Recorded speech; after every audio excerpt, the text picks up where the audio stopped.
abogada secretaria dará lectura a la cuenta. Gracias, presidente. Se han recibido los siguientes documentos para la cuenta. Oficio de la Excelentísima Corte Suprema, por el cual remite opinión respecto al proyecto de iniciativa moción que modifica la Ley 18.101, que fija normas especiales sobre arrendamiento de predios urbanos para prohibir y sancionar el arrendamiento y el subarrendamiento abusivo. Boletín 13.551-14. Oficio del alcalde de Temuco, por el que informa que por decreto alcaldicio de 14 de febrero de 2020, la municipalidad puso en conocimiento de la Gobernación Provincial de Cautín la ocupación ilegal de inmuebles fiscales y le solicitó que en uso de sus facultades velara por el respeto del uso a que estos están destinados.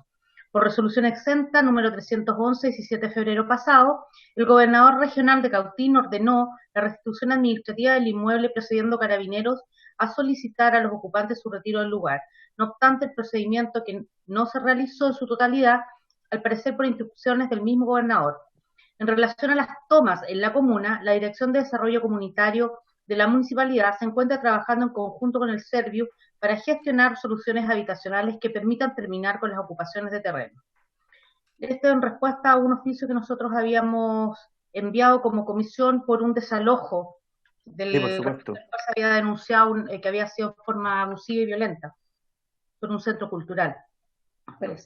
Solicitud de la diputada Cristina Girardi para que la comisión se haga parte de un oficio de fiscalización que ella envió, referido a diversas consultas al Ministerio de Vivienda y Urbanismo en relación con subsidios de la vivienda y su forma de adjudicación, así como proyectos postulados, ejecutados o en ejecución durante los últimos 12 meses por subsidios Serviu, terrenos con proyectos Serviu en carpeta o por desarrollar en los siguientes 12 meses, información sobre un proyecto plan maestro que estaría desarrollando el Serviu en terrenos ubicados en Mapocho y las acciones del Serviu para solucionar el problema habitacional de quienes están en las tomas del Cerro Navia. Esa es toda la cuenta, presidente. Muchas gracias, Claudia. ¿Comentarios, palabras sobre la cuenta?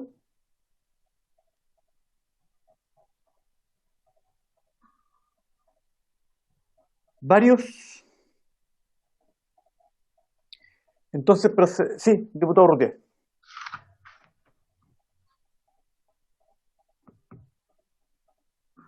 Sí, es que como estábamos silenciados, presidente, no alcancé a escuchar. Es que quería pedir que nos enviaran el pronunciamiento de la Corte Suprema y los oficios que dio cuenta la secretaria, por favor, a nuestro correo electrónico. Hay uno que ya fue enviado, presidente, el del alcalde de Temuco. Los otros serán remitidos a los correos. Gracias. Ya, entonces pasamos a continuar con el estudio de la nueva ley de copropiedad inmobiliaria. Así es que le pedimos a Gonzalo y a Nicolás, no sé cuál de los dos, que compartan pantalla y que junto a Claudia nos recuerden en qué artículo vamos. 97, presidente.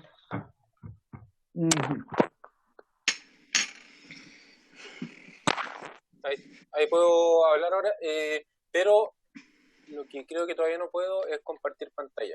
Necesito que el anfitrión comparta. Bien importante. ¿Ahí podrás? Vamos a ver. Ahí sí. Ya. Me avisan cuando se vea. ¿Se ve? Sí, se ve, perfecto. Ya, buenísimo. Bueno, presidente, muchas gracias.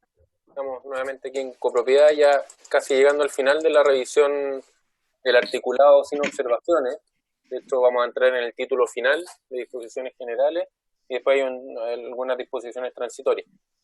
Este artículo, el artículo 97, viene a recoger lo que actualmente está en el artículo primero bis, que se incorporó a la ley de copropiedad, si no me equivoco, por la ley 20.741, creo. Si no fue por una un poquito anterior, pero creo que es por ella, que es del 2013-2014. Y que establece la posibilidad de emitir circulares, ¿ya? El tema es que aquí se amplía un poco más porque la ley vigente solamente permite emitir circulares para las instrucciones para la aplicación de las disposiciones de esta ley y su reglamento en materia relacionada con autorizaciones municipales, proyectos de construcción y obras de condominio. sobre eso puede emitir circulares. La idea es que la atribución sea respecto de toda la ley, ¿ya? Entonces, que diga, corresponderá al Ministerio de Vivienda y Urbanismo impartir las instrucciones para la aplicación de las normas de esta ley y su reglamento mediante circulares que se mantendrán a disposición de cualquier interesado en su sitio electrónico institucional. Básicamente las circulares que emite el Ministerio, similar a las circulares de la División de Desarrollo Urbano para efectos de la Ley de la Ley General de Urbanismo y Construcción. Y después en el inciso segundo aparece algo que hemos estado hablando en la revisión de distintos artículos, que es este rol de supervigilancia de la Seremi, que diga expresamente que, asimismo, las Secretarías Regionales Ministeriales de Vivienda y Urbanismo deberán supervigilar las normas legales, reglamentarias, administrativas y técnicas sobre copropiedad inmobiliaria, pudiendo resolver las reclamaciones interpuestas en contra de las resoluciones dictadas por los directores de obras, relacionadas con el certificado que declara un condominio acogido al régimen de copropiedad inmobiliaria, la modificación de tal certificado, el cambio de destino de unidades o la ejecución de obras en un condominio. Tales reclamaciones se regirán por el mismo procedimiento establecido en la Ley General de Urbanismo y Construcciones para las reclamaciones interpuestas en contra de las resoluciones dictadas por los directores de obras. Básicamente aquí se replica una figura que ya existe en la Ley General de Urbanismo y Construcciones hace muchos años, desde el origen, si no me equivoco, que es lo que está establecido en el artículo 12 con el 118, que es la posibilidad que si alguien considera que un director de obras al emitir algún acto no ha cumplido adecuadamente con la normativa, que uno pueda reclamar ante la Seremi, ¿ya? Esa reclamación ante la Seremi está en la Ley General de Urbanismo y Construcciones, la Seremi suelen ocuparla, y aquí se asimila eso para la ley de copropiedad. Entonces, bueno, si al acoger el proyecto a copropiedad, al autorizar una obra en un condominio, etcétera, hay reparo respecto a lo que hizo el director de obra, se pueda presentar esa reclamación ante la Seremi para que lo resuelva conforme a ese mismo procedimiento.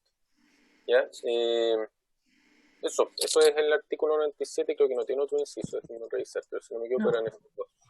No tiene más. Eran esos dos, ya con este rol general de supervigilancia. Sin prejuicio de las atribuciones de otros órganos, aquí en lo que les toque, digamos. Sin prejuicio de las competencias de los tribunales o sin prejuicio de las competencias de otros órganos sectoriales pertinentes, o sea, los temas de electricidad, de las certificaciones de gas, etcétera, son de la Superintendencia de Electricidad y Combustible, eso no le corresponde acá a la Seremi. Pero sí le corresponde verificar que se esté cumpliendo la Ley General de Urbanismo, la Ley de Copropiedad. Eso. ¿Sigo con el otro artículo, presidente? ¿O, sí. Ya. Usted me avisa, yo no veo a todos los diputados. Yo lo estoy viendo. Ya, buenísimo. Pero no a todos, déjeme ordenarme la pantalla. Ya, ahora sí lo estoy viendo todo. Presidente, ¿me puede dar un minuto entre medio mientras... Este es el momento. 98 para decir que llegó el reemplazo, una vez que había terminado la cuenta, pero recién terminada la cuenta, del diputado Paulsen por el diputado Leopoldo Pérez. Perfecto de la votación, presidente. Le damos la bienvenida al diputado Pérez. Ya está conectado. Ya pues. Súper. Muchas gracias. Artículo 98, bueno, el artículo que derogue la ley anterior, digamos. Es necesario que quede en alguna parte, derogase la ley 19.537 sobre copropiedad inmobiliaria. Entonces está la regla de derogación, pero después vienen dos artículos que se hacen cargo de los condominios que ya estaban acogidos a leyes anteriores, qué normativa se le aplica. Y ahí aparece el artículo 99 para las que estaban acogidas al sistema anterior, la ley de propiedad horizontal, ¿ya? La presente ley se aplicará a las comunidades de copropietarios acogidas a la ley de propiedad horizontal con anterioridad a la entrada en vigencia de la ley 19.537, salvo que, conforme a lo establecido en el artículo 49 de esta última ley, sus copropietarios hayan acordado continuar aplicando las normas de sus reglamentos de copropiedad en relación al cambio de destino de las unidades del condominio y a la proporción o porcentaje que a cada copropietario corresponde sobre los bienes comunes y en el pago de los gastos comunes. Asimismo, se mantendrán vigentes los derechos de uso y goce exclusivo sobre bienes comunes que hayan sido legalmente constituidos. En los casos en que esta ley exija que una determinada facultad o derecho esté establecido en el reglamento de copropiedad, se presumirá tal autorización respecto de los reglamentos de copropiedad formulados con anterioridad a la vigencia de aquella, salvo acuerdo en contrario de una asamblea extraordinaria de copropietarios. Las comunidades a que se refiere este artículo podrán establecer siempre subadministraciones en los términos previstos en los artículos 23 y 24, previo acuerdo adoptado conforme a lo prescrito en el artículo 15. Para estos efectos, la porción correspondiente a cada subadministración deberá constar en un plano complementario de aquel aprobado por la Dirección de Obras Municipales al acogerse el edificio o conjunto de viviendas a la Ley de Propiedad Horizontal. En este ¿Por artículo... qué, Gonzalo? Sí. ¿Por qué aparece aquí lo de las subadministraciones? ¿Por qué viene al caso? Es para entender bien la estructura nomás. Sí, bueno, es porque este artículo básicamente replica lo que está en el artículo 49 de la 19.537, donde ya se reconocía ahí que las comunidades que se refiere a este artículo pueden establecer subadministraciones o convenir su administración conjunta. La figura de la administración conjunta desaparece en este proyecto de ley porque básicamente si dos condominios quieren contratar al mismo administrador, no hay problema en eso. No sé, la administración conjunta no aparece como una figura, o creo, si no me equivoco, o desapareció de acá por lo menos, no sé si quedó en alguna otra parte, Nico, pero lo de las subadministraciones sí estaba. Uno podría eliminar este inciso, pero queda la duda de, bueno, y si antes se podía, ¿por qué ahora no se puede? ¿Ya? Entonces, para evitar esa interpretación, uno podría decir, si no estuviera, ¿por qué no se le va a poder aplicar un artículo de la ley? ¿Ya? Como es un artículo propio para estos condominios, la idea era dejarlo resuelto ahí, pero en estricto rigor entiendo a lo que apunta, porque si uno se va al primer inciso, dice la presente ley se aplicará a las comunidades de copropietarios acogidas a la ley de propiedad horizontal. El artículo 23 y 24 están en la presente ley, por lo tanto no habría impedimento para ocuparlo. ¿Ya? Podrán establecer subadministraciones en esos términos, previo acuerdo adoptado conforme a lo prescrito en el artículo 15, que es el artículo de los quórum. Por lo tanto, quizás abunda un poco, pero no creo que dañe. ¿Ya? Puede ser una opinión personal al respecto, pero las subadministraciones es por eso, es la mención para hacerlo equivalente. ¿Qué reconoce en el primer inciso? Una figura que sí reconoció la ley 19.537, que les dijo, ustedes se rigen por la nueva ley, salvo que acuerden que se siguen rigiendo por la ley antigua en determinadas materias. Entonces, si eso, una comunidad lo hizo en su minuto para la 19.537, se le respeta esa decisión sobre estas materias, salvo que, conforme a la establecido en el 49, sus copropietarios hayan acordado continuar aplicando las normas de su reglamento de copropiedad en relación a cambio de destino, proporción o porcentaje de cada copropietario sobre los bienes comunes y pago de los gastos comunes. Y se mantienen los derechos de uso y goce exclusivo. Eso para la ley de propiedad horizontal, la que está vigente antes de la 19.537. Todo lo construido antes del año 97, 98.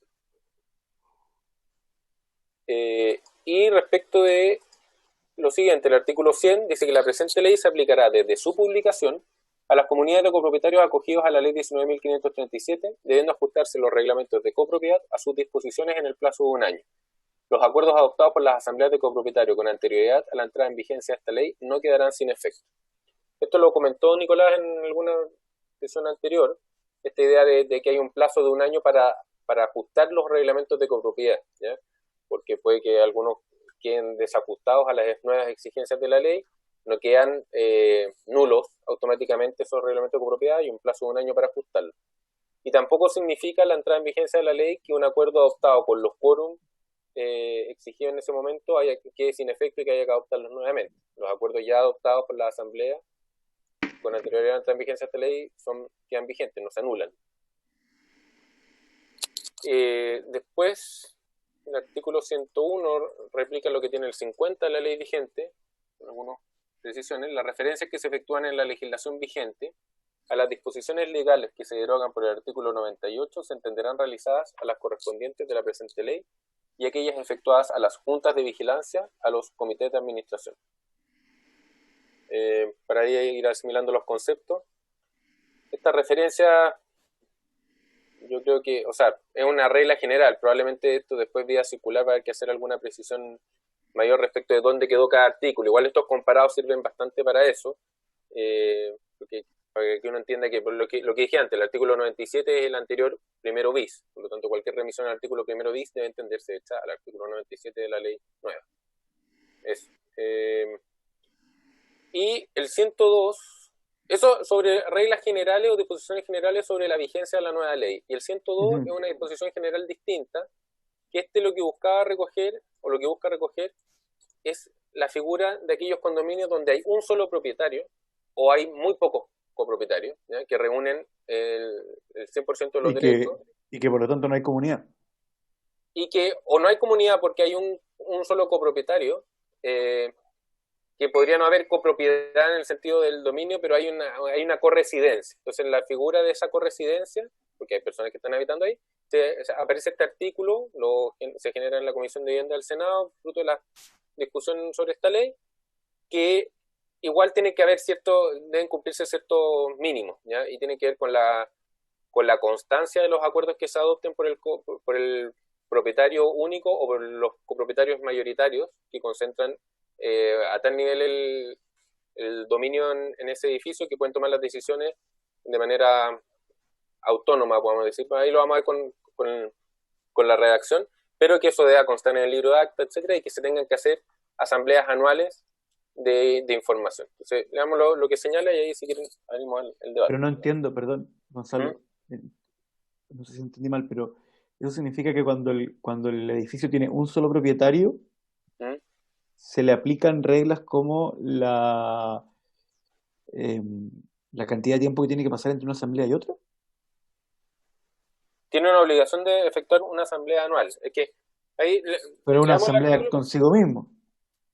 No, es que esa es una asamblea con los residentes, digamos. Por eso es una asamblea distinta, no es una asamblea de copropietarios, por lo que usted está señalando. Okay. Si es un solo copropietario, asamblea de residentes. Claro, ya para que informe respecto a determinadas materias del funcionamiento de la copropiedad, temas con los simulacros, lo vamos a ver, los simulacros de evacuación, etcétera. Pero mire, dice, las disposiciones de la presente ley serán aplicables a todos los condominios que se hubieran acogido al régimen de copropiedad inmobiliaria, conforme a lo establecido en el artículo 48, aun cuando sus unidades no fueren transferidas a terceros. ¿Ya? Porque un edificio se puede acoger a copropiedad, pero quien lo construye no enajena ninguna unidad, ¿ya? Pero estará acogido a copropiedad. Si todas las unidades permanecen bajo el dominio de la persona natural o jurídica propietaria del condominio, o si el número de copropietarios es inferior a 3, las funciones encomendadas por esta ley al comité de administración y a su presidente deberán ser asumidas por el propietario del condominio o por el copropietario que tenga la mayor proporción de derechos en este. En ambos casos no será necesario que las materias referidas en el artículo 15 sean acordadas por la asamblea de copropietarios, pero las decisiones... ¿Pero el 15? El de los quórum. Las materias referidas al artículo 15 son todas las materias, porque el 15 está en la materia ordinaria, la extraordinaria de quórum de mayoría absoluta y los quórum de mayoría reforzada. Entonces, en ambos casos, en el que hay un solo copropietario o hay solo 3, no es necesario primero tener un comité de administración, ¿no? Porque serían ellos mismos. Básicamente no es necesario tener un comité si hay un solo copropietario. Pero ese copropietario mayoritario o único es el que cumple las funciones del presidente del comité de administración. Se entiende que para todos los efectos él es el presidente del comité de administración. Y no será necesario que las materias referidas al artículo 15 sean acordadas por la asamblea de copropietarios, por lo que usted señala, porque es una asamblea de él consigo mismo, pero las decisiones que dicho propietario adopte al respecto deberán constar en un libro de actas. Y si la naturaleza de la decisión adoptada lo requiere, el acta deberá reducirse a escritura pública.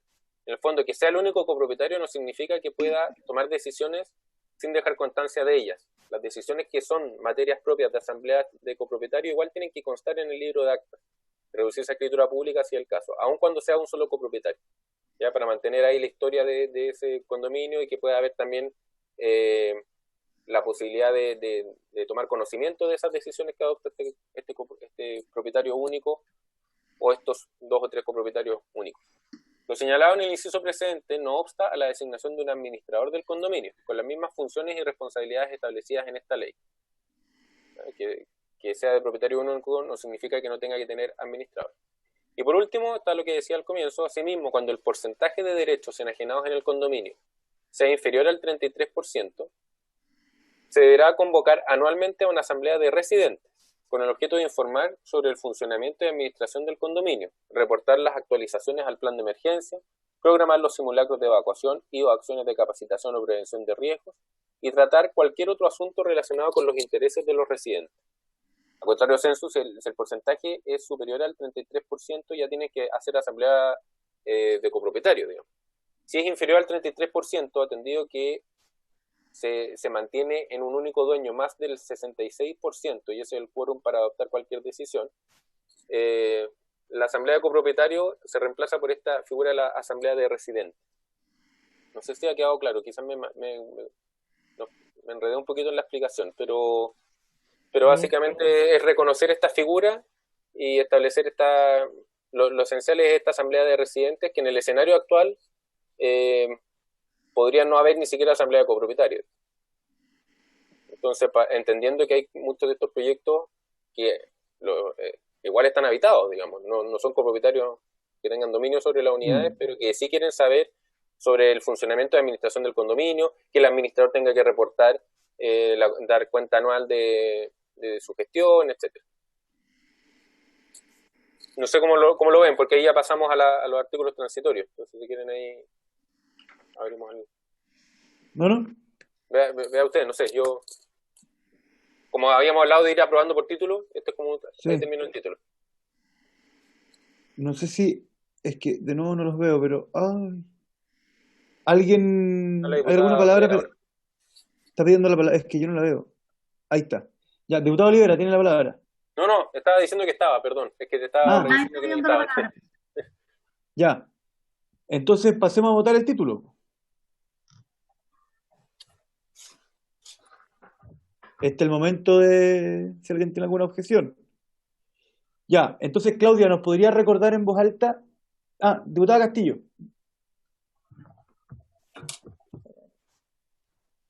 Ahí sí. Presidente, no, es que hay una parte de toda la explicación que dio Gonzalo ahora que me quedó como que no me cerró tanto. ¿En qué caso la asamblea de residentes podría incluso prescindir de la asamblea de copropietarios para tomar decisiones vinculantes dentro de la propiedad? Lo que pasa es que la asamblea de copropietarios es la que toma las decisiones. Perdón, presidente, por su intermedio es la asamblea de copropietarios la que tiene que tomar siempre las decisiones. El punto es que si en una copropiedad hay un solo copropietario que reúne más del 66%, porque dice cuando lo enajenado sea inferior al 33%, significa que el restante permanece en quien desarrolló el proyecto. Esa persona, aunque haga asambleas de copropietarios, lo que él decida es la mayoría, y siempre va a ser así, porque tiene más del 66%, que es el porcentaje que se establece en el artículo 15 para la opción de los quórums más complejos de todos. Entonces, uno podría decir, si no estuviera este artículo, esas sesiones, él puede hacer esas sesiones extraordinarias con su sola asistencia y tomar las decisiones. Para evitar que no haya nada, no haya ningún tipo de asamblea, aparece la figura de la asamblea de residentes, pero que no reemplaza la voluntad de la asamblea de copropietarios, pero sí es una instancia de conocimiento a quienes están habitando en una comunidad y que puedan tomar conocimiento de cómo se está llevando la situación. Por ejemplo, si el administrador en esa asamblea de residentes da una cuenta que no satisface a quienes están residiendo ahí, podrán hacérselo presente al copropietario mayoritario y decirle, oiga, nos rindieron cuenta en la asamblea de residentes y hay cosas que no nos cuadran, hay que hacer inversiones importantes de mantención de los bienes comunes y no se están haciendo, un poco cobrarle a este copropietario mayoritario una decisión que queda en sus manos, porque finalmente tiene más del 66%, pero sí los residentes tendrían una instancia de revisión de la marcha del condominio y que puedan hacer presente cuáles son sus reparos o hacer presente que falta hacer la mantención del ascensor o que hace falta algo y no sé, Nicolás ahí puede complementar algo, está pidiendo la palabra, pero parece que está silenciado. Entonces no sé si lo podrían habilitar, pero es básicamente una figura que exista la posibilidad de tomar conocimiento de las decisiones, pero es una asamblea que no reemplaza las decisiones que toman los que tienen el dominio sobre las unidades. O sea, hay que tenerlo claro, los residentes no pueden reemplazar la voluntad de los copropietarios. Claro. Y es importante también señalar, presidente, que también los arrendatarios o los residentes igual tienen la facultad de iniciar un procedimiento de reclamación ante la Seremi por la mala gestión de un administrador. Por lo tanto, igual es bueno que exista esta instancia en que los residentes puedan expresar a lo mejor una discrepancia respecto a algún cobro con el administrador, y eventualmente si es que no tienen respuesta, igual ellos tienen la facultad para acudir, en este caso, ante el secretario regional para iniciar el procedimiento administrativo sancionatorio. Aunque no sean copropietarios. Eso es bien aunque relevante. No sean copropietarios. Ya. Yo quiero... Me quedé con algo pendiente del 100. ¿Podemos volver al 100? Ahí está. Ya he puesto la pantalla. De los plazos de la publicación de la ley. Sí. O sea, tengo tengo la duda de qué pasa cuando hay eventualmente un desajuste entre el reglamento viejo y el nuevo durante ese primer año que está señalado. O qué pasa si no lo actualizan y me cuesta entender bien la expresión no quedarán sin efecto por un cosa por un tema de técnica, ¿no? ¿Por qué se optó por esa y no, digamos, no sé, seguirán vigentes?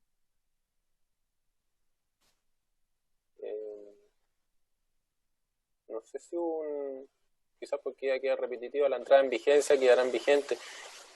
A ver, primero, la primera pregunta, si que se deben ajustar o no y qué pasa en el intertanto, bueno, se le está reconociendo a las copropiedades actuales que tienen un año donde su reglamento sigue estando vigente aun cuando no coincida exactamente con lo que pide la ley.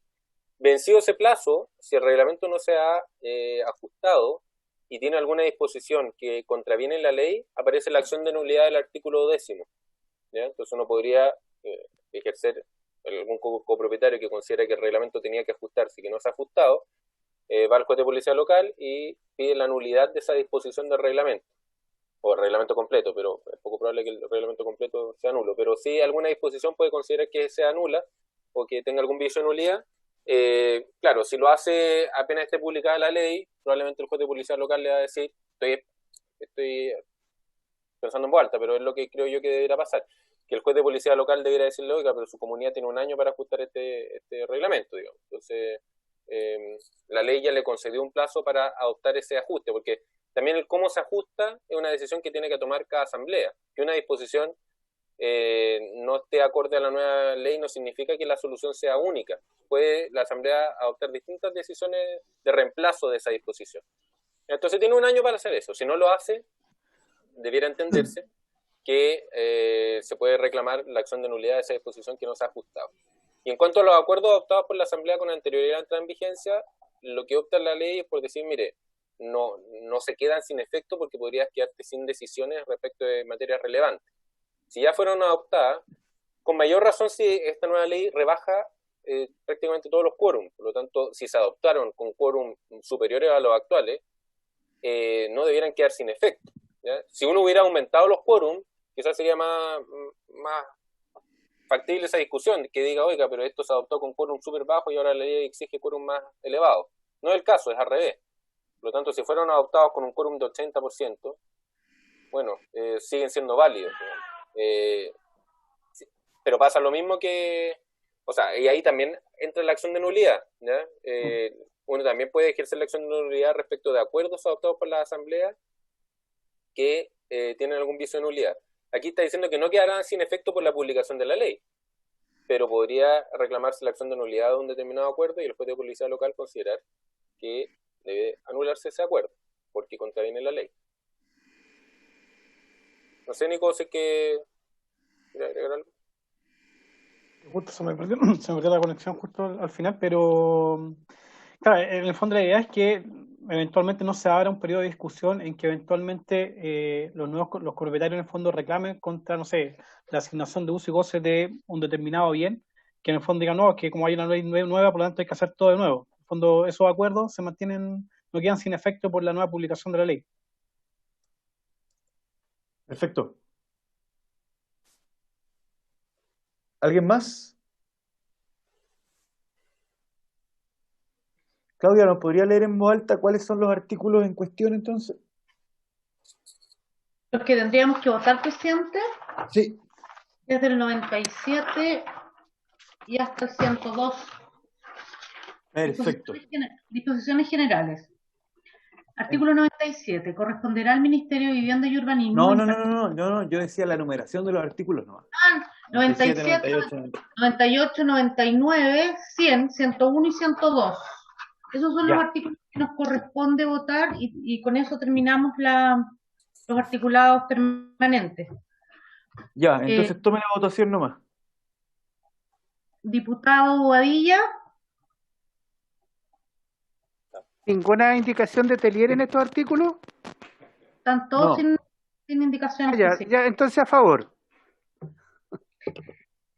Diputado García.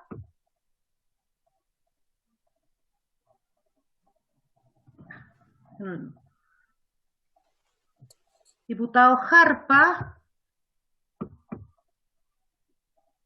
¿a favor? A favor. Ya. Sí, sí. No me escuchaba, parece. ¿Ahora sí me escucha, Claudia? Sí, diputado, Ya, lo escucho. gracias, a favor. Ya. Diputado Norambuena. A favor. Diputada Olivera. De su audio usted, diputada. Eso. A favor, presidente. Diputado Pérez. De su audio, diputado. A favor. Gracias. Diputado Urrutia. A favor. Y presidente. A favor. Pero faltan, pues, ¿no? 8 a favor. La diputada Castillo, perdón. Sí. Diputada Castillo. Me faltó la diputada Castillo. Desde la cocina. Diputada Castillo. A favor. Disculpe, diputada, la había saltado. 9, presidenta. Unánime. Perfecto. Usted me dice, presidente, ¿paso las disposiciones Sí, transitorias? pasemos nomás. Ya. Las disposiciones transitorias son, a ver, déjeme revisar, creo que son como 5, 6. Ya. Vamos a ver. Entonces, el primero dice, artículo primero transitorio, deberán dotarse de un reglamento de copropiedad aquellos condominios que hubiesen sido creados antes de la entrada en vigencia de esta ley o que, habiendo surgido con posterioridad, se originen en una comunidad que no signifique copropiedad en los términos de la ley. Si este no hubiese sido dictado al cabo de un año de la publicación de la presente ley, se entenderá aplicable al condominio el reglamento tipo que deberá sancionar el reglamento. Son casos bien de laboratorio que hayan copropiedades que no tengan reglamento de copropiedad, porque es un requisito que ya está hace bastante tiempo en la ley, pero podría pasar que algunas haya cogido copropiedad y no tengan ese reglamento. Entonces se le está diciendo, bueno, tiene un año para dotarse de un reglamento. Y si no tiene el reglamento de la ley, va a tener un reglamento tipo, ¿ya? Y ese reglamento tipo es el que va a regir para que no quede en un limbo sin solución. Pero tiene un año para decidir cada comunidad autónomamente cuál es su reglamento de copropiedad, si no, reglamento tipo. Y de hecho esto está recogido, viene de... Déjeme ver, creo que la ley anterior tiene algo parecido. En el silencio del reglamento de copropiedad regirán las normas del reglamento de esta ley que se aprobará mediante decreto supremo dictado a través del Ministerio de Vivienda y Urbanismo.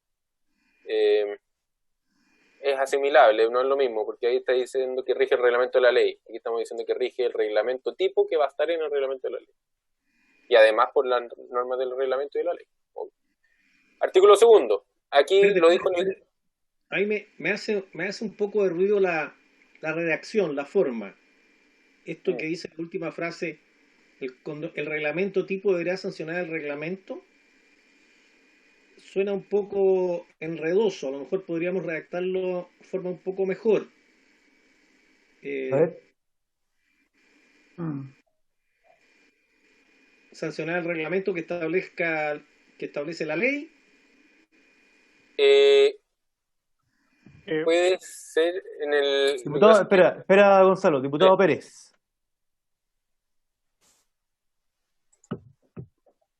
Tiene que dar su audio. Sí, la verdad es que está mal escrito, por eso induce error, digamos. Si uno lee, estamos en el primero, ¿no? Dice... Sí. La presente ley, se entenderá aplicable al condominio el reglamento tipo que deberá sancionar el reglamento. O sea, yo lo que entiendo es que el reglamento de esta ley es el que deberá sancionar ese reglamento tipo que menciona ese tema, así que no lo veo. Puede que ahí le provoque a lo mejor al diputado Urrutia la confusión. Sí. Quizá una forma de precisarlo, perdón. Agregarle de esta ley, eliminar el punto y decir tipo que deberá sancionar el reglamento de esta ley. Ahí queda un poco más claro, porque queda claro que hay dos reglamentos. Tipo, claro. Sí, esa es la idea, es sancionar el reglamento de esta ley. Yo creo que no se eliminó en alguna parte porque más arriba decía publicación de la presente ley, entonces no quedara tan reiterativo. Pero en esa eliminación de esa frase quedó más confuso que cualquier otra cosa. Puede ser sancionar el reglamento de esta ley. O de la presente ley, no sé, da lo mismo, pero... Sí, o la otra opción, porque lo vamos a ver en el artículo 5º transitorio que habla de los reglamentos de esta ley. Y hay dos reglamentos, está el reglamento de la ley y está el reglamento del registro de administradores. Y ahí los dos están mencionados en el artículo 5º. Una opción sería aquí poner al condominio el reglamento tipo que deberá sancionar el primer reglamento referido, pero aquí no, vamos a enredarlo. El primer reglamento referido en el artículo 5º, que es el reglamento de la ley. Era para hacer referencia al artículo 5º transitorio, pero ¿sabe qué? Perdón, me retracto. Creo que la opción que dijo el diputado Urrutia es la más clara, que era sancionar el reglamento de esta ley. Es lo más limpio. Claudia, ¿Sí? si ningún diputado tiene objeciones, ¿le parece que introduzcamos eso como indicación y que en el momento de votarlo en un minuto más sea en esos términos, Sí, presidente. como ya lo hemos hecho con otras? Sí, yo después igual voy a poner la indicación, la pongo a nombre del diputado Urrutia porque es de quien tengo la firma digital. No es porque Va a tener que firmarlas todas entonces. el diputado Urrutia es el que le pongo todas las indicaciones porque tengo su firma. Está bien. Él me la mandó, pues, ¿ves? Te la mandé para las otras indicaciones que dice. Después cuando aparezcan todas las indicaciones en el informe del diputado Urrutia, no, si son las que hemos acordado así, de estas las he arreglado así de esa manera. Está muy bien, Ya, está muy bien. Todos recordaremos. Ya. Es que por la situación que estamos viviendo, que si estuviéramos estado en la normalidad, la firman todos, pero No, pero si esto no es un problema real, sigamos nomás. ya, la cuestión es sacar el proyecto. Presidente, el artículo 2º, algo que hablamos cuando hablamos del registro, este tema de que los administradores tienen que tener un curso de capacitación. Bueno, hay que dar un espacio. Que lo dejamos, que entiendo que dejamos pendiente un par de cosas del registro. Sí, en ese artículo. Lo que tenía que ver con la capacitación, le pusimos indicaciones espontáneas, digamos. Claro, que tenían que ver con cómo acreditar ese curso, etcétera. Aquí va, este artículo transitorio está vinculado con eso. Dice: los administradores que se desempeñen de manera remunerada y no cuenten con la capacitación establecida en los números 1 y 2 del inciso 2 del artículo 84 deberán capacitarse dentro de los 12 meses siguientes a la publicación del reglamento de la presente ley. Transcurrido dicho plazo, sin que hayan dado cumplimiento a este requisito, se entenderán inhabilitados para continuar desempeñando su cargo. Eso, tienen 12 meses para ponerse al día desde la publicación del reglamento de la ley. Ahí yo esto lo revisé hoy antes de la sesión y me quedé con una duda. Y creo que es válido hacerla presente ahora. Porque estamos vinculando esto a la publicación del reglamento de la ley, ¿ya? El tema de cómo acreditan el curso de capacitación. Pero después en el artículo 5º transitorio vamos a hablar del reglamento de la ley y el reglamento del registro de administradores. Entonces me queda la duda si debiera quedar vinculado más bien a la publicación del reglamento del registro de administradores, que es donde va a estar más precisado todo este tema de las inhabilidades, de la capacidad de tener los cursos, etc. Entonces vincular esto a la publicación del reglamento de la ley, creo que debiera ser 12 meses siguientes a la publicación del reglamento del Registro Nacional de Administradores de Condominio.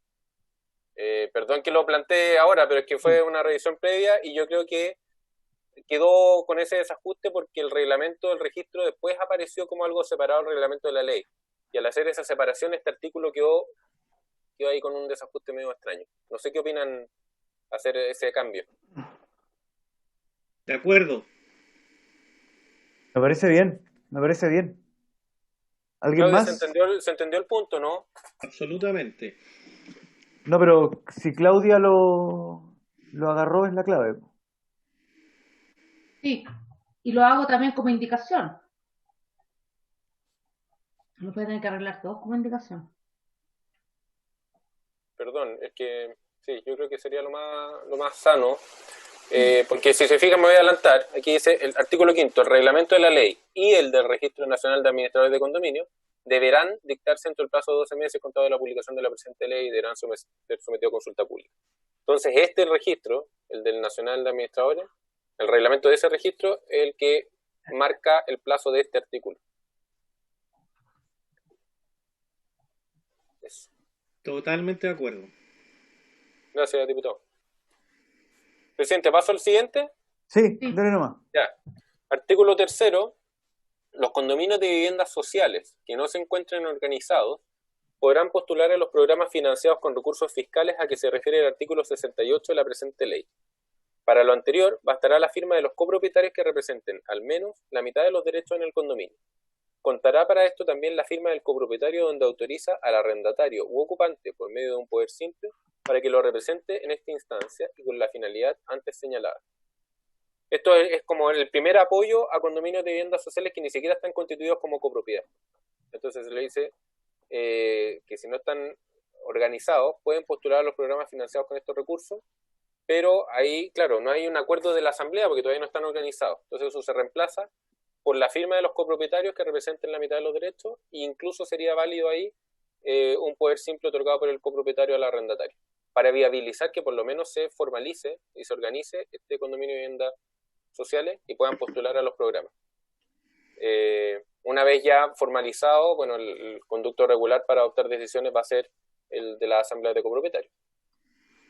Por eso aparece como un artículo transitorio, porque al final de cuentas es solamente para poder entrar en el régimen. Una vez que ya están en el régimen, se van al régimen general.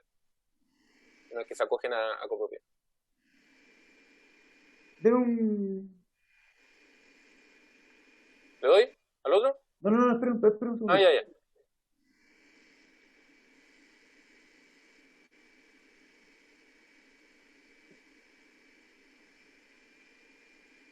Ajá, sí. Pasemos al cuarto. Sí, quizás una pregunta. Diputado Urrutia, ve que le di el pase con el silencio. Sí, esto de un poder simple. No sé si analizaron la posibilidad de sobre todo ahora que va a cambiar la ley de los notarios. Los federatarios. ¿No será mejor poner un poder frente a un ministro de fe? Puede ser secretario municipal. Digo esto porque se ha dado en algunos condominios sociales que aparecen ocupantes que se han tomado los departamentos, que se los han tomado. Entonces un poder simple fácilmente falsificable. Hacer una firma. Es muy laxo, dice usted. Es muy laxo. Entonces, si va a representar al propietario que le tomaron el terreno y se apropiaron de él, a veces están en juicios que son eternos, que al menos exista esa firma se poder ante un ministro de fe, un federatario, por ejemplo. Claro, nadie está pidiendo una escritura pública necesariamente, pero no. Sí un poder autorizado ante un ministro de fe, más que un poder simple que... Puede ser el secretario esa firma podría ser de cualquier persona, digo. Claro. Esto a raíz de lo que comento, que a mí me consta, y conozco casos, en que han habido ocupaciones ilegales de condominios y ando a sacarlos de ahí, pues es muy difícil. Primero porque no tienen plata para hacer el lanzamiento, pero además darle poder para que tome decisiones. Sí, ahí el punto era que no fuera una exigencia muy gravosa lo del poder, en el sentido de que un poder por escritura pública hay que pagar, etcétera, o más complicado. Pero, como dice usted, un poder autorizado ante un ministro de fe, que puede ser el mismo secretario municipal, no es algo tan engorroso y da un mínimo de certeza respecto de quién firmó. Por lo tanto, podría ser bastante razonable, me parece, o sea, por lo menos a mí en lo personal me parece que sería un cambio pertinente, ya que no quede como poder simple. Efectivamente, un poder simple puede ser muy laxo para el nivel de decisión que podría estar involucrado en este artículo. Si están de acuerdo, lo presento como indicación. Sí, a mí me parece. Gracias, presidente. Sí. El diputado García, presidente, ¿quiere decir algo? Diputado García.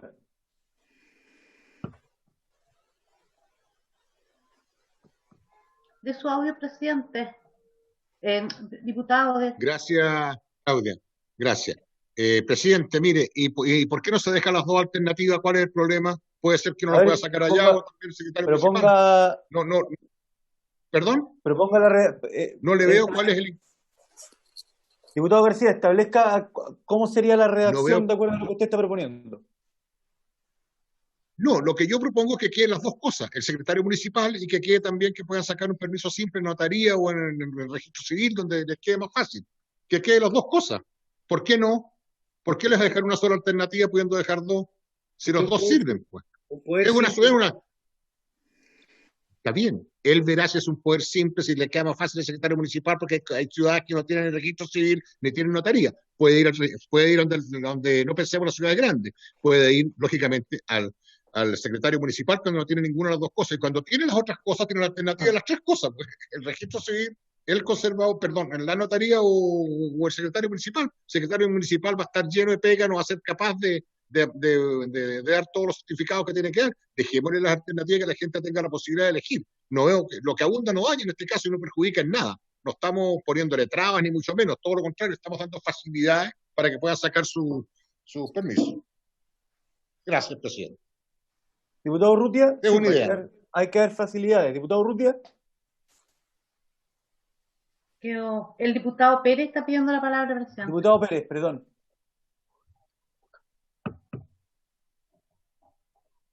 Sí, yo quiero apoyar lo que plantea René Manuel, porque efectivamente quienes al menos estamos en distritos donde este problema es recurrente,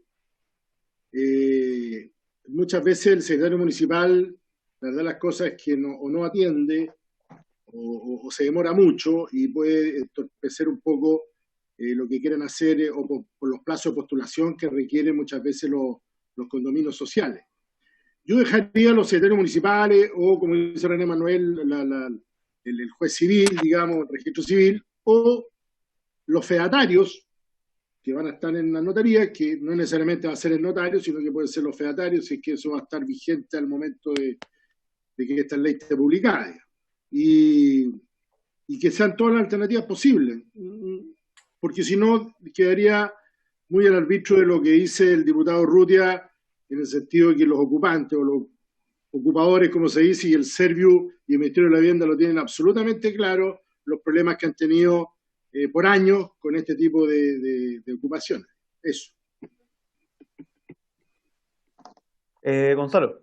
Es que el diputado Urrutia pidió la palabra, presidente, para no saltármelo. Diputado Urrutia. A ver, yo me perdí gran parte porque se me cayó el sistema y acabo de volver a conectarme, así que no escuché el final de la intervención del diputado Pérez y la intervención del diputado René Manuel García. Escuché una parte también, así que pido las excusas si me equivoco, pero cuando digo que tiene que haber un poder ante un ministro de fe, es porque el poder simple es un poder que se hace de puño y letra frente a ningún ministro de fe. Eso es un poder simple. Cuando yo doy un poder simple, lo doy con puño y letra mío, sin preguntarle a nadie. Un poder ante notario es porque lo llevo a una notaría. Y hay otros ministros de fe en las municipalidades, son los secretarios municipales o el oficial del registro civil en las comunas rurales. Por eso, no es que sea un poder simple y al mismo tiempo ante un ministro de fe, porque son cosas contradictorias. Lo que queremos corregir es que se está dando un poder de puño y de letra de la persona que a lo mejor le falsifican la firma. Por lo tanto, yo lo que propongo es que se agregue ante un ministro de fe. Y ese ministro de fe puede ser, si alguien quiere ir a la notaría, pero en este caso va a ir al secretario municipal o al oficial del registro civil. Esas son las opciones. Gracias, presidente.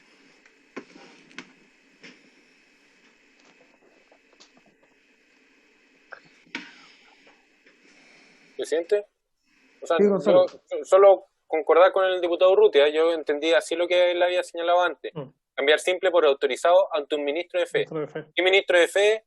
Notario, los fedatarios, el secretario municipal, el oficial del registro civil, quien pueda dar fe y tenga ese. Entonces se mantiene abierto. O sea, bajo la categoría, pero lo que hace es que se cierra porque antes era, o en el texto actual dice poder simple. El poder simple, como dice el diputado Urrutia, lo puedo firmar yo ahora y este es mi poder simple. No, claro, pero ante la propuesta del diputado Urrutia, no estamos cerrando posibilidades, sino que estamos abriendo posibilidades. Yo así lo entiendo también, que ante ministro de fe son varias opciones. Sí, pero hay que eliminar, después de la palabra poder, eliminar la palabra simple y cambiarla. Y cambiarla por un poder otorgado ante un ministro de fe. Por eso. Eso es. Se amplía la gama. Así es. Pero se elimina la palabra simple. Eso es importante. No, claro, pero la pregunta mía va hacia el diputado García, en el sentido de que no estamos eliminando ninguna opción. No, yo creo que estamos abriendo opciones. Sí, yo creo que René Manuel ahí cometió un error de interpretación y me da la impresión, por lo que alcancé a escuchar de su intervención, es que él creía que un poder simple se hace ante un notario. Y no es así. No, pues el simple... No, por simple así. Diputado García, ¿ha sido correctamente interpretado o no es así?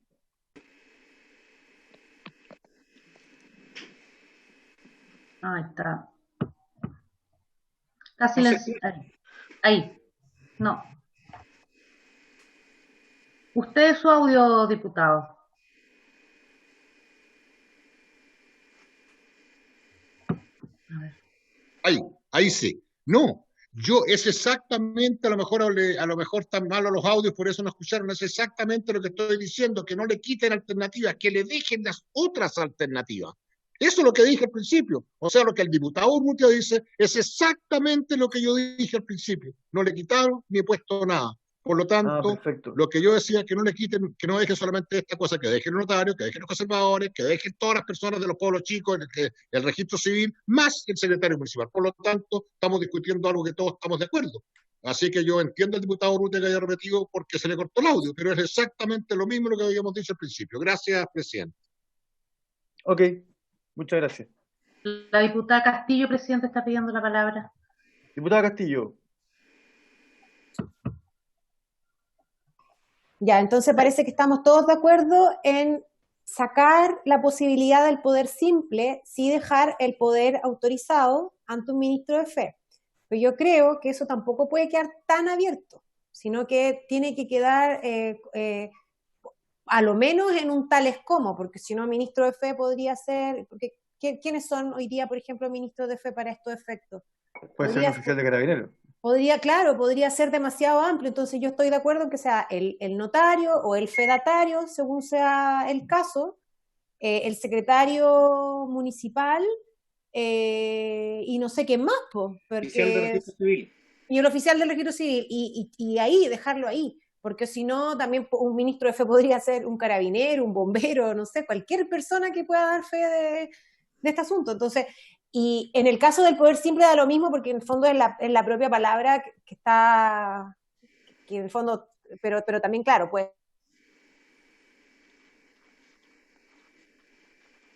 servir para eventuales fraudes. Entonces, de que quien firma es la persona que le muestra algún documento de identificación, tampoco dan fe de mucho más. Entonces, por eso creo que hay que acotarlo a algunas personas, que no quede tan abierto ministro fe cualquier persona.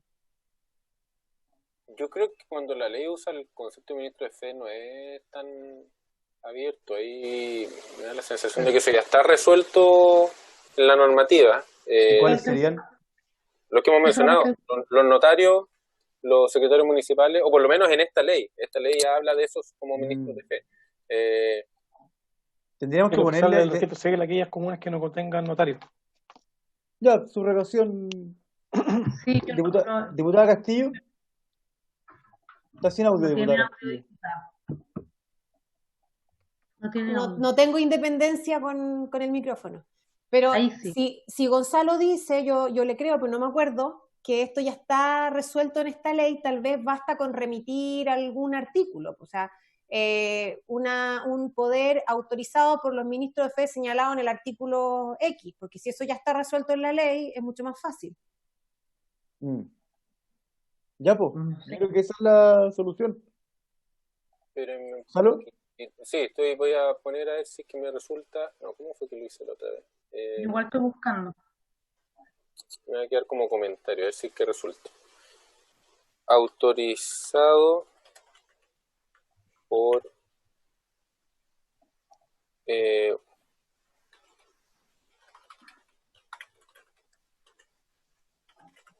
perdón.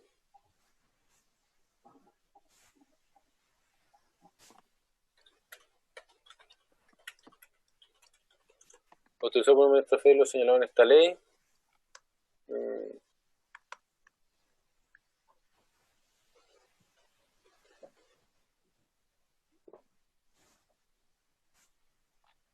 O autorizado por uno de los ministros de fe señalados en esta ley. Mire, creo que a mí me da la sensación de que el rol de ministro de fe no se lo puede atribuir cualquiera, digamos. Porque si no sería, cuando uno habla de ministro de fe, tiene ya acotado el tema.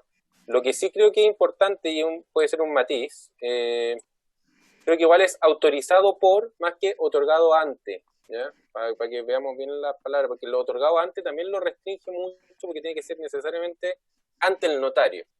Y puede ser perfectamente autorizado por el notario en circunstancias que se otorgó ante un funcionario de la notaría y después el notario simplemente con lo que le presenta al funcionario contrasta que la firme coincide con el carnet y bueno, eso es autorizado por un ministro de fe, no es otorgado ante el notario. Creo que el otorgado antes puede limitar mucho un artículo que en estricto rigor lo que busca es que un condominio de viviendas sociales pueda postular a programas de mejoramiento público, digamos. Entonces no es que vayan a tomar muchas decisiones con este poder, no es que vayan a tomar decisiones sobre los bienes comunes, sino que simplemente poder postular a estos programas. Véanlo ustedes, si es que consideran pertinente que diga poder autorizado por un ministro de fe los señalados en esta ley, porque están señalados en distintos artículos. En algunos habla de notario, en otros habla del secretario municipal. El secretario municipal aparece, si no me equivoco, en los artículos sobre los condominios de vivienda de interés público, que es donde están los condominios de viviendas sociales. Voy a ir para allá arriba. Vamos a hacer más rápido. Déjeme buscar aquí secretario.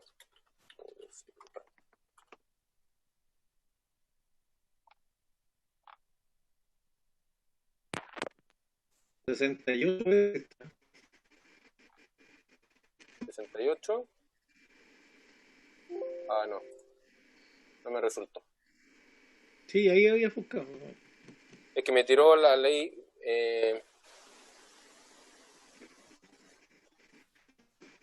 Esto en el régimen general.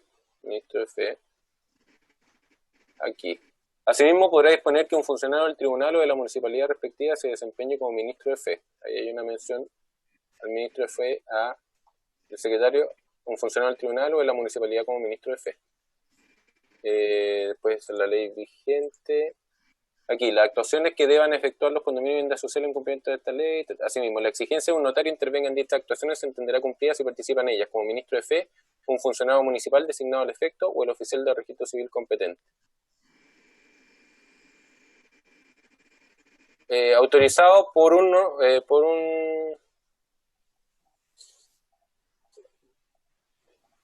bueno, el artículo 73 por un ministro de fe de los señalados en esta ley, de los mencionados en esta ley. De los mencionados en esta ley, o si se quiere ser más preciso, en el artículo 73 de esta ley, pero quizás es mejor decir en esta ley, ¿no? En esta ley. ¿Quedó el comentario ahí cuando no? Perdón, me desordené un poco. Ya, autorizado por un ministro de fe los señalados en esta ley. ¿Sí? Sí. Sí. Ya, pero perdón, para entender, diputada Castillo, perdón.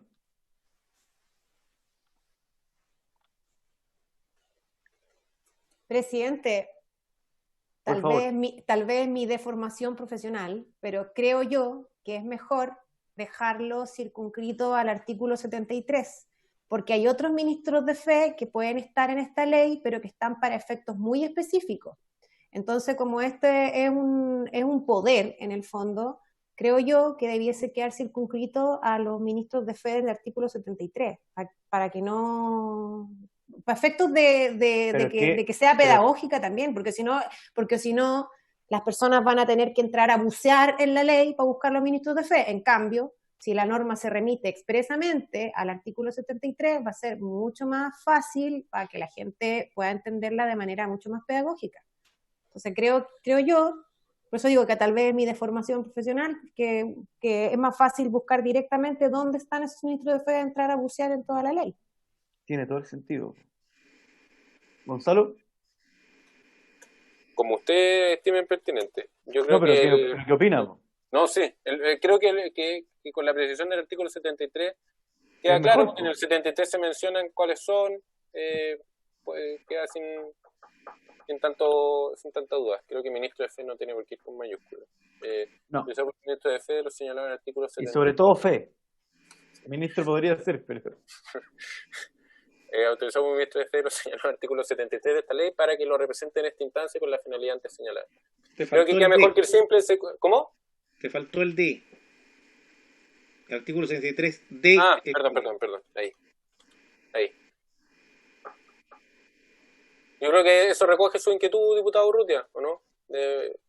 Y las del diputado García también, el diputado Pérez, de que ministro de Fe en términos amplios, digamos. Amplios pero acotados al 73 que ya lo revisamos. Vamos a tener que modificar el artículo 73 cuando se apruebe lo de los fedatarios. Pero hay una iniciativa, voy a presentar esa iniciativa desde ya. Pero yo me imagino que si eso cambia, va a decir alguna regla del tipo, todas las leyes donde diga notario ahora debe entenderse que dicen también, no sé. Sí. Hay una regla general allá, más allá del comentario, yo creo que queda bien el proyecto, se aclara y se obtiene el objetivo. Ya, vamos al cuarto. Artículo cuarto, me pasa ahí. Los planes de emergencia, incluidos en esto los planes de evacuación, señalados en el artículo 40 de esta ley y en el artículo 144 de la Ley General de Urbanismo y Construcciones, deberán ser elaborados y actualizados conforme a la norma técnica que para dicho efecto oficialice el Ministerio de Vivienda y Urbanismo. En el fondo aquí, ¿se acuerdan cuando vimos el plan de emergencia? La idea era hacerlo más complejo, más robusto y que cumpliera con ciertos mínimos. Entonces, esos mínimos debieran estar en una norma técnica para que todos se puedan tener cierta similitud, ciertos conceptos bases, digamos, que estén en esta norma técnica de qué debe tener todo plan de emergencia. Y esa norma técnica podrá distinguir entre distintos tipos de condominios, la complejidad que tengan y qué normas debieran tener esos planes de emergencia. Aquí está el mandato al Ministerio de Vivienda y Urbanismo para dictar esa norma técnica. Después el artículo 5. Espera un poquito, ¿nadie quiere comentar el cuarto? ¿Diputado Pérez? ¿No? Ya. Sigue nomás, Gonzalo. Ahí, ya. Artículo 5, el tema de los reglamentos. El reglamento de la ley y el del Registro Nacional de Administradores de Condominios deberán dictarse dentro del plazo de 12 meses, contado desde la publicación de la presente ley, y deberán ser sometidos a consulta pública por un plazo no inferior a 30 días. Está pidiendo la palabra el diputado Pérez, perdón. Diputado Pérez. Pero no alcanzó a explicar el artículo. Sí, pero es que quiero, para poder decirle a la señora Gacitúa que lo considere también, que me parece excesivo 12 meses. O sea, uno de los grandes reclamos que tenemos como parlamentarios o hacia el Congreso Nacional es que muchas veces se aprueba una ley, se promulga una ley, se publica la ley, pero la ley no va a entrar en vigencia mientras no esté el respectivo reglamento, seamos realistas. Y la gran cuestionamiento son los plazos, que a veces son mucho más de 12 meses. Entonces, cuando dicen 12 meses, la probabilidad de que sean 24 es muy grande, por diferentes razones, que viene Contraloría, etcétera. Entonces, yo siempre prefiero que los plazos sean bastante más acotados para dictar los reglamentos por parte de la autoridad administrativa. No olvidemos que son un acto administrativo, no es materia ley, digamos, ¿eh? Y por lo tanto yo, no sé, quiero proponer por su intermedio, presidente, que podamos ver la posibilidad de disminuir ese plazo a máximo. Diputado Pérez. ¿Sí? Sí, lo que pasa es que nosotros, como ahora estamos viendo todos los artículos que no tienen indicaciones, todos los artículos que han sido objeto de observaciones que no sean así muy sencillas, que generen una unanimidad inmediata en los demás, los dejamos pendientes para la ronda de los que tienen indicaciones. Entonces yo propongo que este artículo 5, dada su observación, lo pasemos a la lista de los que van a recibir indicación. No sé qué dice la comisión, porque es una propuesta. No, pero es que usted tiene derecho a hacerlo. Y todos durante la lectura han podido mandar a la lista de pendientes el que desean, a la mera voluntad de los diputados. Ahora lo culmino, obviamente, a hacer la indicación. Perfecto. Cambiar 12 por 6, digamos. Claro, pero el que lo deja pendiente hace la indicación. Esa es la... Ya. Ok, es un tema, o sea, sí, entiendo perfectamente lo que dice el... Yo, espérate, Gonzalo. ¿Sí? Gonzalo, en la consulta pública, ¿eso se refiere a qué? A ver, nosotros en general en el Ministerio, por ejemplo, para las modificaciones de la Ordenanza General de Urbanismo y Construcciones, existe una plataforma de consultas ciudadanas en la página del Ministerio y se someten a consulta pública. Casi todas las modificaciones de la ordenanza, algunas van por un camino que es una consulta simplificada, pero cuando se hace una consulta pública se sube una pequeña minuta explicativa, un comparado, el texto propuesto y se deja disponible por 30 días en general. Se reciben las observaciones y después se sube un documento con las respuestas y con los cambios que haya generado la consulta pública. Parece pertinente tenerlo, ayuda a mejorar las normas. Muchas veces estas consultas públicas se recibe todo tipo de respuestas. Hay gente que se agrupa y que envía, por ejemplo, lo mismo el colegio de administradores de condominio, etcétera, ese tipo de gremios probablemente participarían de manera conjunta, envían sus observaciones y pueden generar mejoras al documento. Esa es la idea. Por lo tanto, hay que... No sé, no parece que exista eso. Sí, yo la verdad, presidente, por su intermedio, no estoy de acuerdo toda vez que tenemos una multiplicidad de tipos de condominio y la propia ley lo está reconociendo.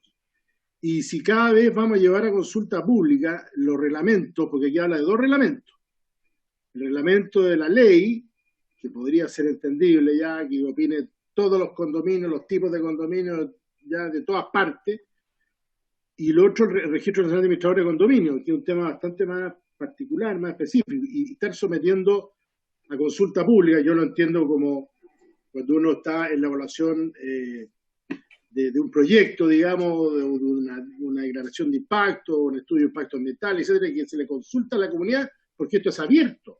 O sea, aquí eventualmente podría opinar cualquier persona, no los afectados del condominio. Eso me gustaría si lo puede aclarar, por favor. ¿Cuál es el ámbito de esta consulta pública? Porque si es una cosa urbi et orbi, la verdad que no me parece que sería lo correcto. Podría opinar cualquier persona de un tema que va a afectar a un grupo reducido. Gonzalo. Gracias. Sí, a ver, son consultas públicas que están abiertas a las consultas simplificadas que se hacen a veces, esas van dirigidas a determinados actores que puedan tener incidencia directa en la norma, pero la consulta pública que está planteada acá es una consulta abierta. Asimilándolo a otras consultas de otras normas, muchas veces se repiten varias observaciones, entonces lo que se hace ahí es agruparlas. Hay un trabajo, a ver, el trabajo de revisión de la consulta pública no es menor, ya implica revisar todo lo que llegue, agruparla y dar una respuesta, pero no son consultas vinculantes tampoco, es una consulta para tratar de perfeccionar la norma y que quede pertinente. Obviamente hay posturas contradictorias y no se pueden acoger todas, digamos, pero creemos que sí ayuda a un buen diseño de las normas esta instancia. Así se planteó en el proyecto. No me acuerdo si esto está en el proyecto original o fue parte de la Comisión de Vivienda del Senado. Ahí entre la duda me pilló. Pero la verdad es que el someter a consulta pública una norma tan relevante pareciera ser pertinente. Pero el quinto queda claramente pendiente, así que no adelantemos. El quinto está pendiente, entonces ahí quizás no adelantemos el debate y el día en que veamos el quinto con las indicaciones, daremos el debate en profundidad y votaremos palabra por palabra del artículo. Y el último artículo, este artículo suele aparecer en varias leyes que pudieran implicar esta necesidad de un mayor gasto fiscal. Se agrega este artículo que dice: el mayor gasto fiscal que represente la aplicación de esta ley durante el primer año presupuestario de vigencia se financiará con cargo al presupuesto del Ministerio de Vivienda y Urbanismo y en lo que faltare con cargo a los recursos de la partida presupuestaria de Tesoro Público de la Ley de Presupuestos del Sector Público.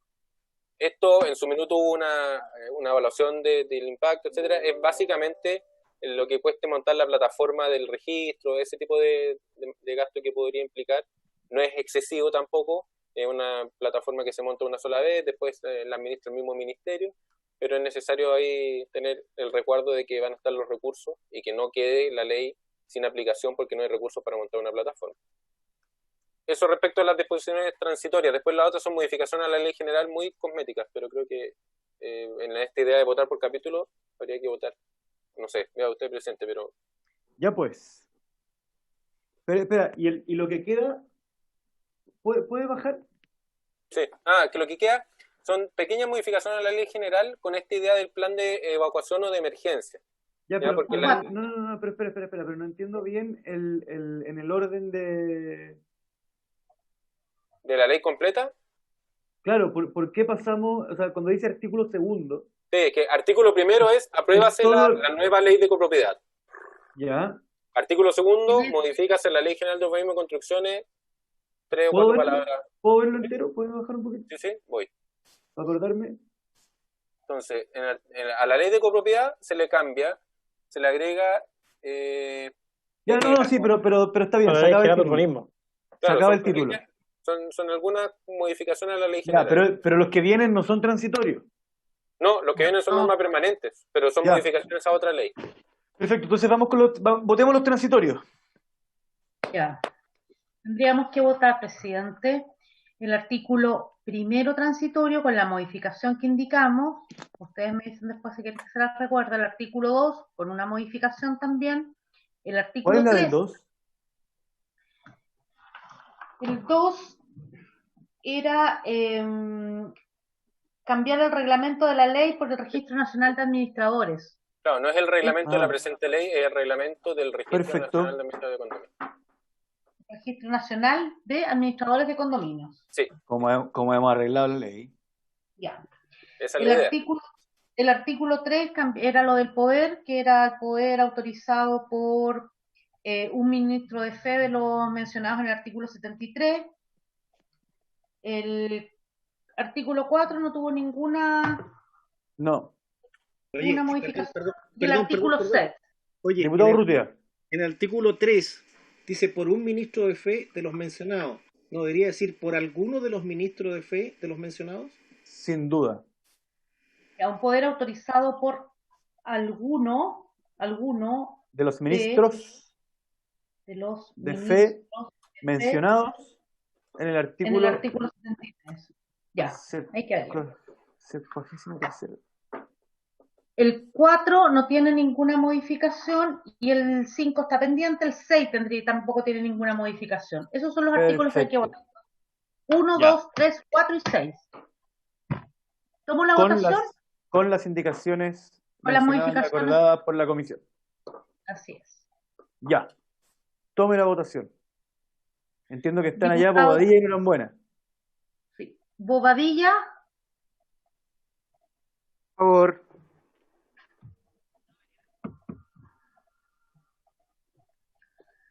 Diputada Castillo. Por favor.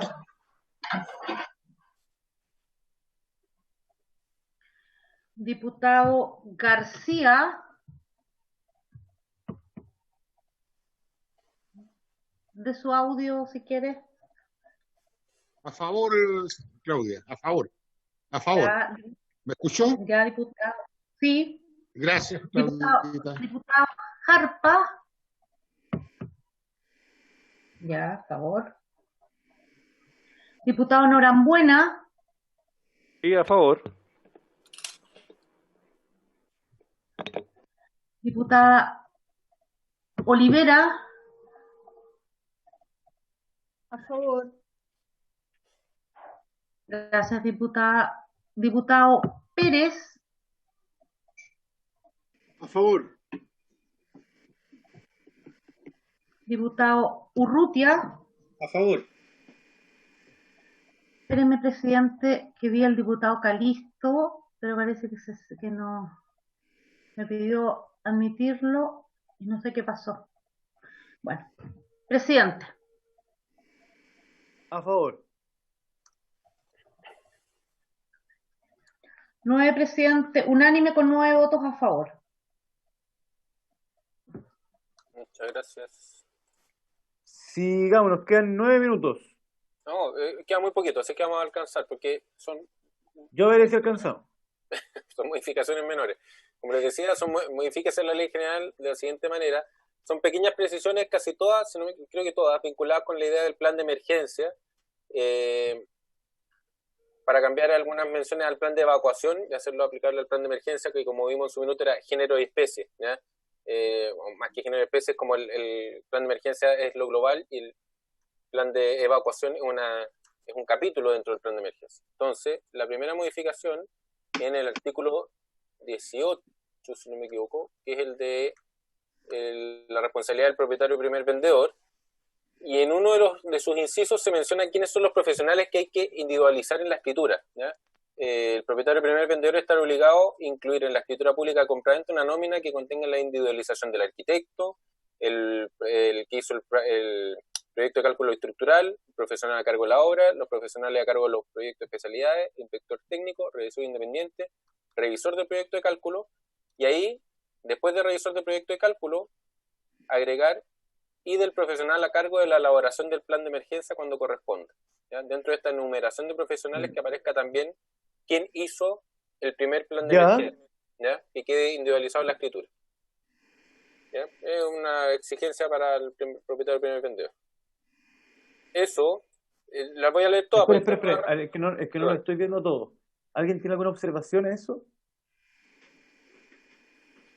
Diputado Calisto, tiene la palabra. ¿No? Perdón. Sigo entonces. La otra modificación acá. En el artículo 105, el que establece que el diseño de las obras de urbanización y edificación deberá cumplir con los estándares que establezca la ordenanza general en lo relativo a. En la letra G se propone agregar, al hablar de las condiciones de salubridad, iluminación y ventilación, que diga las condiciones de salubridad, seguridad, iluminación y ventilación. En esta idea del plan de emergencia, que la ordenanza también establezca, la ordenanza general, aquellas condiciones de seguridad que debe tener cualquier obra de urbanización o edificación. Después, en el numeral 3, reemplazar, acá está lo que hablaba del plan de evacuación, plan de emergencia. Aquí habla el artículo 142, es el de la obligación del director de obra de fiscalizar las obras que se están ejecutando, y ahí hay un inciso referido a los cuerpos de bomberos. Y dice, los cuerpos de bomberos, después de recibidas las obras, estarán facultados para inspeccionar las condiciones generales de seguridad, las de seguridad contra incendio y el funcionamiento de las instalaciones de emergencia de los edificios. Si se constatare que no se cumplen las condiciones de seguridad previstas, y en la ley vigente dice, en el plan de evacuación, el comandante del cuerpo de bomberos respectivo dará cuenta por escrito del resultado de la inspección al director de obra a fin de que se adopten las medidas establecidas en el artículo 20 de esta ley, el que establece las sanciones por vulneración. Diputado Pérez. Y ahí se cambia plan de evacuación por plan de emergencia. Diputado Pérez, nos quedan 5 minutos. Sí, no, es sobre el punto, gracias presidente, por su intermedio, eso que sitúa. Usted habla indistintamente de edificaciones y edificios, porque sobre todo los planes de evacuación y todo lo demás, y medidas de seguridad, me imagino están aplicados cuando son condominios en altura, pero cuando es un condominio de vivienda independiente, de casas, digamos, la verdad que no es muy aplicable esto. Si bien las carpetas y las normas de Ordenanza General de Urbanismo y Construcción establece todo esto, digamos, para poder hacer la recepción final, la entrega, el primer propietario, etcétera. Entonces, yo creo que no habría que hablar indistintamente de edificación con edificio, porque se entiende que le sería aplicable a todo. Eso es lo que yo entiendo, a lo mejor puedo estar equivocado, pero entiendo que le serían aplicables a todas las edificaciones. Ojo con eso. Es que, diputado, por su intermedio, presidente, yo creo que el tema del plan de emergencia es más amplio que solamente la edificación en altura. Pensemos en un proyecto de loteo con vivienda en un sector que pudiera estar afectado por un tsunami, por ejemplo. Eso también tiene un plan de emergencia, tiene un plan de evacuación, tiene que contar con ese tipo de disposiciones. Uno suele vincular el plan de evacuación y emergencia, por esto que estamos hablando de los bomberos, con un edificio en altura que puede tener un incendio, etcétera. Pero cuando vimos el artículo del plan de emergencia, estamos hablando de todo tipo de siniestros o de complicaciones que pueda tener, emergencias que pueda sufrir un proyecto, ya sea de urbanización o de edificación. Creo que no habría que restringirlo únicamente a edificación en altura. Son distintos planes, claramente, ya tienen que cumplir con distintas exigencias, pero para eso va a estar esa norma técnica que va a establecer cuáles son las características que tiene que tener el plan de emergencia, ¿ya? Pero el plan de emergencia como concepto no es exclusivo de una edificación en altura. Sí, es que, perdón, presidente, su intermedio, es que aquí viene un problema práctico, que son los directores de obras municipales, porque dice, asimismo, después de recepcionar las obras, las direcciones de obras municipales, que son recepcionadas por las direcciones de obras municipales, entonces dice, después de recepcionar las obras, las direcciones de obras municipales podrán fiscalizar el cumplimiento de las normas sobre seguridad y conservación de las edificaciones. Entonces, parece extraño porque quien recepciona, de acuerdo a la propia ley, son las direcciones de obras municipales. Y después esta ley les dice a los directores de obras, las direcciones de obras municipales podrán fiscalizar las normas de seguridad. O sea, las aprueban y después tienen que fiscalizarlas. Sí, no sé, yo creo que está de más eso. O es hacerlo redundante, pero a la vez muy engorroso, porque una de las principales críticas que tienen todos los vecinos de todas las comunas, no solo los urbanizadores, son justamente los burocráticos en el mal sentido de la palabra, que son las direcciones de obra. Y todos se excusan en la Ley General de Ordenancia y Urbanismo. Así que a mí no me parece, la verdad, que se le dé tanta potestad a los señores directores de obra, que me perdonen, pero si ellos mismos recepcionan, no, esta ley no puede después mandatarlo y decirle que podrá fiscalizar el cumplimiento de. Si han recepcionado, porque están cumpliendo. Entonces, se presta para un juego ahí interpretativo de la ley que no me parece. Diputado Urrutia. Sí, a ver, yo entiendo la indicación y la atención que, si bien es cierto, como dice el diputado Pérez, los directores de obra recepcionan un edificio antes de que éste se venda o entre o ingrese al uso de sus moradores, en el caso de un plan de emergencia o un plan de seguridad, estas normas van cambiando en el tiempo y alguien tiene que supervisarlas. No solo el cumplimiento, puede que al momento de la recepción cumpla, pero después de 1 año, 2 años, 5 años, 10 años, puede que no cumpla, sobre todo en los edificios más antiguos. Entonces no nos podemos quedar con solo la recepción del edificio, que lo que el director de obra recepciona no es todo. El director de obra recepciona las 17 normas urbanísticas establecidas en la ley, y no más, que tienen que ver con distanciamiento, rasante, antejardín, en fin, todo lo que establecen esas 17 normas. O sea, aquí está agregando una nueva tarea de fiscalización que deben tener los directores de obra. Y a mí me parece bien. Incluso yo iría más. Quizás no solamente podrán, sino deberán. Porque tienen que hacerlo y tienen que hacerse un plan de trabajo. Yo sé que es una tarea adicional y que es difícil para cumplir para los directores de obra, que generalmente en muchas municipalidades tienen escaso personal y no lo pueden cumplir. Pero a mí me parece que estas normas de seguridad y conservación de los edificios significa mantener en buen estado la estructura. Si tenemos un edificio que su estructura fue dañada por un terremoto, le corresponde al director de obra revisarla y preocuparse de que se hagan las reparaciones. No puede quedar esa una decisión libre de solamente el comité de administración. Si hay denuncia de que el edificio tiene fallas en su estructura, esas deben ser reparadas a la brevedad. Lo mismo con todo el resto de las normas. Sí, bueno, sí, yo sé que hay plata detrás, pero alguien tiene que supervisar eso. Y cada vez que hay una emergencia, una inundación, o un incendio, un terremoto, bueno, esas normas a lo mejor se van a actualizar, se van a mejorar, se van a corregir, y alguien tiene que revisar eso. Y no basta con la recepción municipal, como que ya dije, porque el director de obra no recepciona eso, aunque en la actualidad no lo recepciona. Al futuro lo va a recepcionar, pero además tiene que preocuparse de revisar que durante la trayectoria y la vida útil de ese edificio se haga la revisión oportuna. Presidente. Gonzalo. Perdón, sí, pero estamos en la hora. Lo hace muy breve. Este inciso, a ver, el párrafo que están comentando es de legislación vigente de la Ley General de Urbanismo y Construcciones. No es algo que esté sometido a discusión en este proyecto de ley. Lo único que está sometido a discusión acá es cambiar plan de evacuación por plan de emergencia. Si pueden fiscalizar o deben fiscalizar, yo creo que se entiende que también es un deben, porque esto se vincula con la Ley Orgánica de Municipalidades, donde dice que la Dirección de Obras Municipales, una de sus funciones es fiscalizar las obras en uso. ¿ya? Y se vincula con este inciso, fiscalizar el cumplimiento de normas sobre seguridad y conservación de las edificaciones. Me parece que es un inciso que no está puesto en discusión en esta ley, pero que no creo que deba ser modificado. Es algo muy pertinente que se mantenga, que puedan revisar esa obra. Quiero mencionar el número 4, presidente, que es el último, para ver si podemos alcanzar.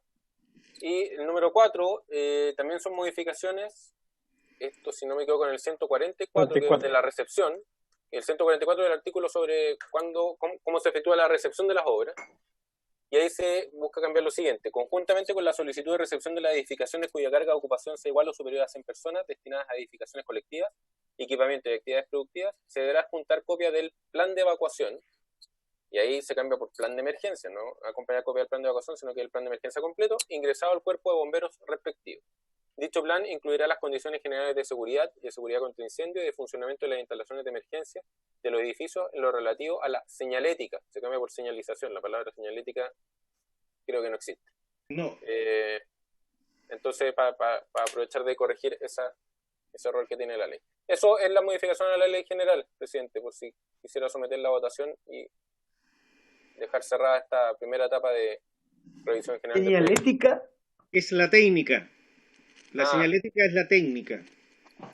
Ya, pero entonces estaría mal, pero está mal utilizado acá, digamos. Efectivamente, está bien la corrección. Sí. Ya. Diputados y diputadas, ¿hay alguna objeción, comentario, la intención de dejar pendiente alguno de los que acabamos de ver? El diputado Calisto que está pidiendo la palabra, presidente. Diputado Calisto.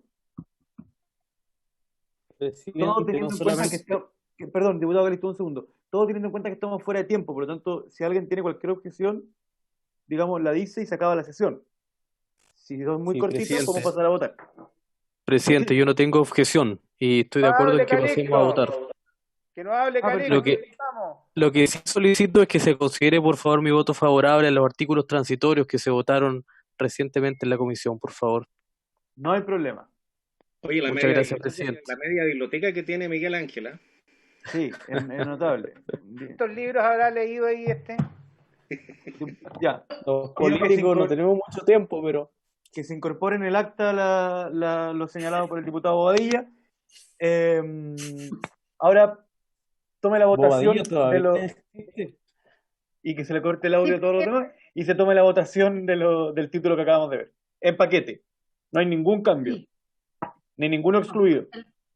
No, lo único que... no, ninguno excluido. Lo única duda que tengo, el diputado Pérez, el numeral 3, ¿está conforme, diputado?